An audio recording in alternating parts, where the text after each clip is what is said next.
And welcome back. And we are now at part 2 of this week's new comics, bitches! So, jumping right back in. Okay, Villains for Hire, number 1. Now, I read kind of, I don't know, maybe kind of like the 0 issue of this. Thought that was pretty cool. Like the idea. I hadn't really read, I'd read the first couple issues of Heroes for Hire, kind of back when it started, kind of pre-Civil War or during Civil War. I don't know exactly when. I know that events from it took place in Civil War. But anyway, so this is basically, we've got the Purple Man, Zebediah Kilgrave. We've got Avalanche. We've got Shocker. We've got Deathstalker. And we've got Scourge. And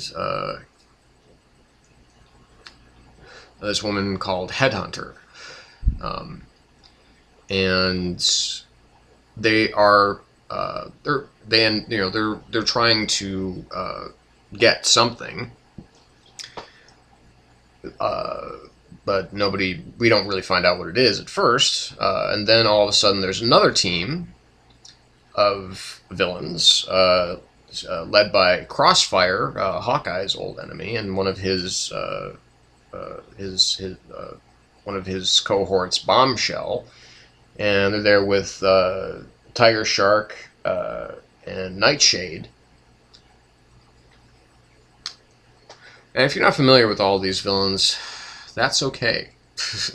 You don't really need to be, because Abnett and Lanning, who are writing this, do a pretty good job of explaining, well, this is what this guy does, this is what this guy does, and so on and so forth. I like comics where villains fight other villains, because there's always kind of this level of depravity that they don't ignore, because there's no quarter when it comes to villains fighting villains, because they are essentially amoral beings, and they'll use whatever force they deem necessary to stop the other villains. So there's no pulled punches when it comes to villains versus villains, which is cool. I like that. I like that sometimes. I like it a lot more than heroes fighting heroes, and sometimes I enjoy it more than heroes fighting villains. So it's that whole kind of Secret Six vibe.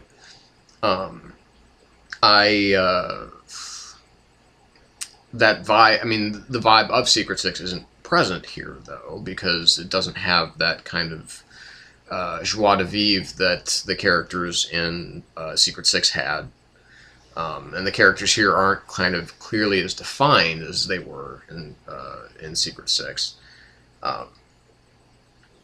Again, it's never going to be that, but it's not bad. It's pretty entertaining. The real shocker here is who is behind this kind of anti-villains for hire, this other group that's seem to be led by Crossfire, but in fact they're being led by Misty Knight, the leader of Heroes for Hire. So what exactly is she trying to achieve? How do you kind of, and what this limited series is going to do is hopefully to explain that and maybe set out on a new direction for Misty Knight. I don't know. First, if you're not familiar with Scourge, I'm familiar with his early work. The kind of Justice is Served Scourge that was basically, he was it's a kind of all-inclusive squad, kind of kill squad of vigilantes. How Scourge actually came to work with other villains, that's really, I don't know. So if somebody out there knows what Scourge has actually been doing since those old issues that's back like three, in like the 310s of Captain America, back in the 80s. So it's been a while since Scourge has been around, so I don't know if he's gone through some, if this group has gone through some kind of change or not. It's good. It's good, but it's just probably not a keeper. But at the same time, I'm really interested to see where this series goes. And so, just for that accord unto itself, I'll probably read it, take some notes, but I'm probably not gonna. I don't know. We'll see. We'll see. So, but this is about a 3.5 out of 5. So again, this is it's one of those kind of on the cusp. It might turn out to be better. Um, Amazing Spider-Man number 675. This is another, again, really smart, really well paced, really, just really, really good issue of Spider-Man. I mean, again, Dan Slott, and it's, same art team. I think it's Stefano Caselli. I might be wrong there. And Klaus Janson doing the inks. It might as well just be a Klaus Janson comic for all intents and purposes, because he really does bring his own very unique style of inking to every piece of art that he works on. But this kind of team up of Peter and Carly continues, and he's got some mad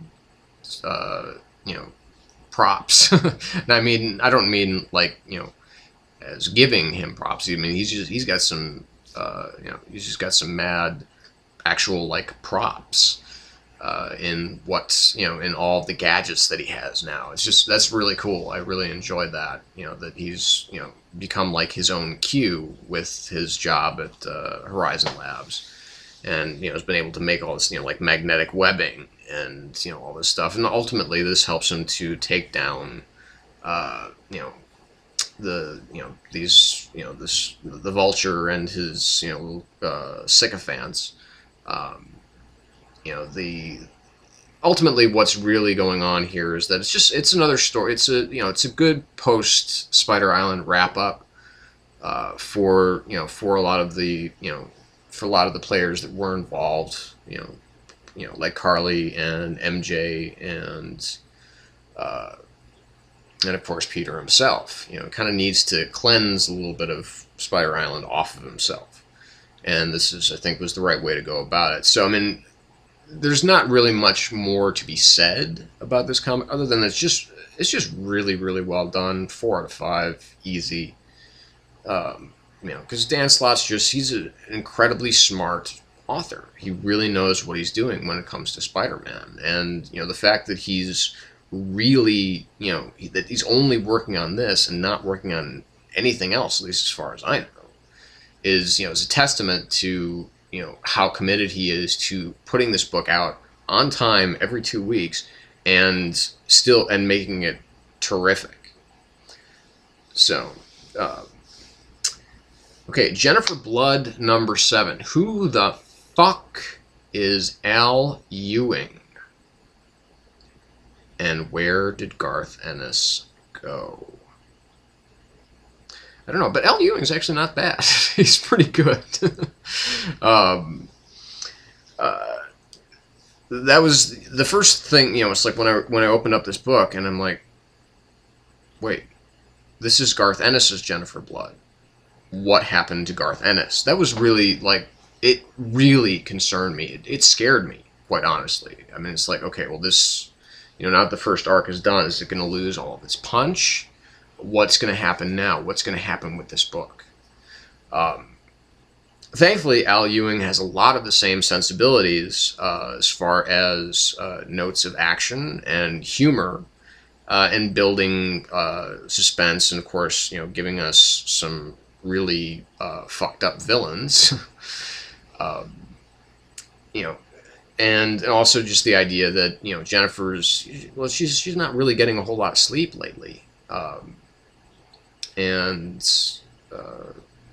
Part of that is due to the fact that she's just killed all of these members of her family, and done so in rather extreme ways, shall we say. And that this whole lack of sleep thing could looks like it's going to lead to some bad things.